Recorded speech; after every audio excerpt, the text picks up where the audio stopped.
Hello, world. Welcome to WFHR's Rapid Support, proudly brought to you by Crockett Septic for this August 25th, 2025. I have your host, James, here, and we're joined right now by our great friend, Caitlin Riley from the Wisconsin Beef Council. Caitlin, how you been? I can't complain, but it's just amazing how quickly these days have been going, and I love fall, but I'm not quite ready to let go of summer yet. I hear you. I get it. I completely understand. But one of the things that I think we have to look forward to is, of course, fall foods and different things like that we have. And, of course, beef and Wisconsin beef in general is so versatile that every season we've got something to look forward to and enjoy about it. But before we get into some of that, Caitlin, if you don't mind, I wanted to touch on Feeding Wisconsin and kind of begin there. Right. And like we said, I know a lot of kiddos are going back to school right now, but throughout the summer months and even during the school season, we know that there's some parents or families out there that might have a little bit of strain on their budget. And we know that beef is a really nutritious food that we want to make sure stays on families' plates. So what we did, and this is our second year with this fundraiser, was in the spring, we sold shirts, and they said fueled by beef. And what we did with the proceeds from those shirt sales was we used it to purchase $1,500 worth of ground beef for Feeding Wisconsin's Food Network. And now the reason why we chose Feeding Wisconsin is because it touches all the counties in Wisconsin. We didn't just want to impact one area or another. We really wanted to reach the broad spectrum. And I think what's been really cool, like I said, James, this has been the second year of our T-shirt fundraiser. We hosted it a little differently on our website this year. And one of the options that we had for folks who purchased shirts was to make an additional donation above and beyond the cost of the shirt to be able to continue expanding this effort. And it was amazing to see how many folks did that. Some folks went as high as donating an extra $50, and some folks did just an extra couple of dollars to round it up to make it an even number for their final total. But every little bit really did help, and it was so rewarding to be able to drop off. It was about 280 pounds of ground beef at our food pantries. My job is to talk, and you make me speechless, Caitlin. Those numbers are amazing to hear, and it's so rewarding. I admit to the audience that this is one of my causes is certainly hunger in this country, and demolishing that, getting rid of it as much as we can. Programs like this, fundraisers like this, really do that. I've also admitted to you and others out there, I'm a carnivore. I love meat. I love beef. I love it. I love it. I love it. I'm a big fan of the what you guys do there and everything. But to be able to give people different ideas of what to do with it, and to kind of remind us that yes, beef tastes good, or we eat a lot. It's a main part of our diet and our dinners, but it is so nutritional as well. It is very helpful to kids, especially young kids. That's right. So many of our children are in their prime developmental stages, not just physically, but also mentally. And beef has 10 essential nutrients that help with a lot of that cognitive development, in addition to providing the protein to keep their minds and their muscles going. It really does make every single bite count when it comes to our teens and our tweens out there. The Dietary Guidelines for Americans recognizes that lean meat can nourish a healthy lifestyle with that protein, iron, zinc, choline. And it's really important, especially for our kiddos that are 10 to 19 years old, because at that time they're gaining up to 20% of their final adult height, about 50% of their adult weight, and their bone mass is incredibly increasing. So we just want to make sure that we're keeping that valuable product on their plate any way that we can. And like you said too, James, we have a lot of different recipes on our website. So even if folks, I'm one of those who's not a great cook in the kitchen.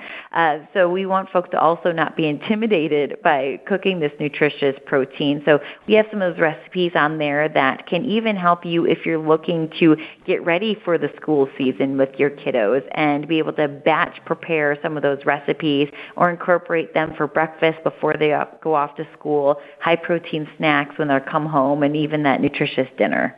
We've talked about this a lot when it comes to buying Wisconsin beef. You're not just getting good food and supporting Wisconsin-made products. You're supporting our ag industry, our farmers out there, and that's a win-win kind of situation there. You add on that a third win with this when we're also talking about the Wisconsin Beef Council donating over 1,500 worth of pounds of ground beef to food banks and helping those families that wouldn't have it otherwise. That's gigantic. Again, there are no words. We know that kids learn better when they are not malnutritioned, when they have the amount of food that they need for their brains to be able to be in there and register all that information, retain it, and move on to the next day. This is an investment. This is an investment in our future. This is an investment in Wisconsin families. It's a donation. I understand the wording of it and everything, but keep in mind, this is just as much of a donation as it is an investment in all of that. Absolutely. And we're so excited. You know, it's fun when we can come up with the new shirt designs, and it's fun to be able to see people get excited about it. But you really hit the nail on the head there, James, where it really is heartwarming when we can see the impact that folks have. And we had a chance to connect with Jackie Anderson. She's the executive director at Feeding Wisconsin, and she said that meat and protein is one of the most sought after items at food pantries. And so it's really critical that we're able to help provide that, and fulfilling to be able to see them have something so valuable come to them that they'll immediately be able to pass on to those families in need. And I was curious, about the designing of the shirt and all that. I imagine that was a lot of fun. But, you kind of touched on it already. We have a little bit of this at the station where when we give things away or we're able to be a part of things like that, how good it feels. It never gets old. And I've been in radio 2 decades, and I never get tired of giving things away or doing some of that. I can't imagine what it must have felt like for you and the team there when you see these final numbers and how much people gave. Oh, it really is. And I think one thing, too, is realizing that it can be done. I know, each food pantry is different, whether you're working with a statewide one like Feeding Wisconsin or your local food pantry. And sometimes folks might have these great ideas, or they might have a product that they want to donate, but they just don't know how to do so. And they've all been very, very receptive to us just chatting with them, asking questions, because we, for the first time this year, in the past we gave them the monetary donation, but this year we thought, why don't we work directly with the Wisconsin meat processor, which is what we did. We connected with Country Pride Meats in the Janesville area, and so we worked with them, and they gave us a little bit of a discount of the ground beef so that we could stretch those dollars even more. And we just connected with Feeding Wisconsin, asked them what the regulations were so that we could safely transport that product, and knowing full well that they have the cooler space and the capacity there to keep it frozen and keep it as fresh as possible for those families. So I know there's a lot of folks out there that might also be thinking that they want to do something similar, and I encourage them to do so and connect with their local pantries just to see what the rules are and what they have available to them to be able to keep those products safe and nutritious. How wonderful of them to work with you on that and lower the price and make it more accessible and everything. Good, a big tip of the hat to them for that. That's wonderful. Thank you for sharing that, Caitlin. Appreciate it. They've been just gems to work with. Are people still able to purchase the shirts or anything like that? We will be opening up the fundraiser again next spring. So, James, hopefully we'll connect then when we have our new design. If anyone has ideas for new designs that they would want to see in the T-shirt, feel free to let me know. Send that over to me at kriley@beeftips.com.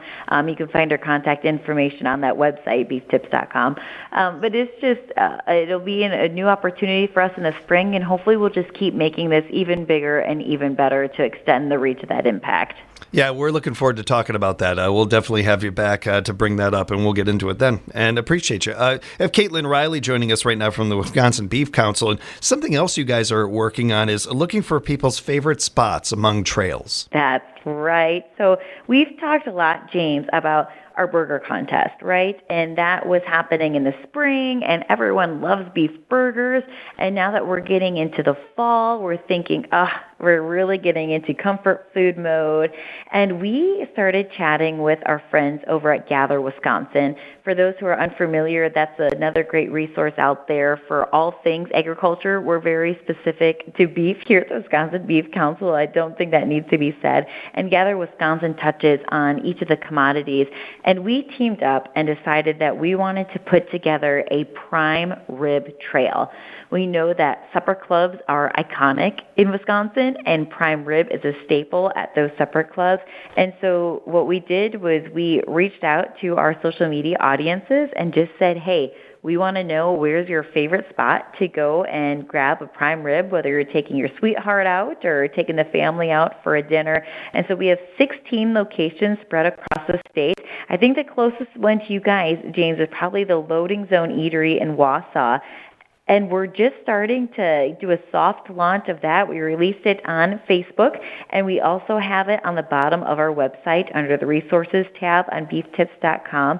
And just looking forward to folks getting out there and enjoying that family atmosphere. You know, sometimes it's a birthday celebration and anniversary, but just making those memories while having beef at the center of the plate is a lot of fun. You know, especially for locals to areas, you've got those spots and those areas that stand out more than others for you. Sharing them is a great way to add to this and kind of, you know, share the love of the state along with the love of beef. That's right. It's really fun, too, to see the different ways that they do it. I know that this prime rib location is not on the trail this year, maybe in 2026, but I was working with a group in the Seymour area, and they have a stuffed prime rib. It's apparently the only stuffed prime rib in the state, and I didn't even know that that was a thing.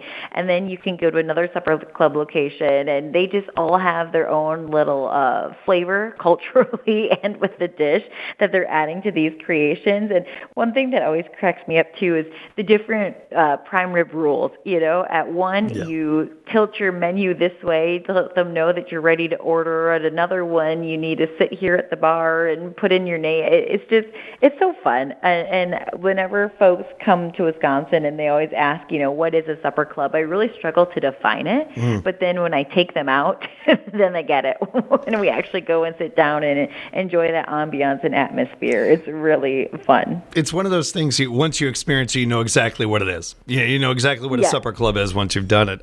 You guys did a great job with this list. Again, if you go to beeftips.com and you'll find the prime rib trail, you'll see a great diagram of Wisconsin and how it takes you up and down the state, literally back and forth up and down the state in some ways.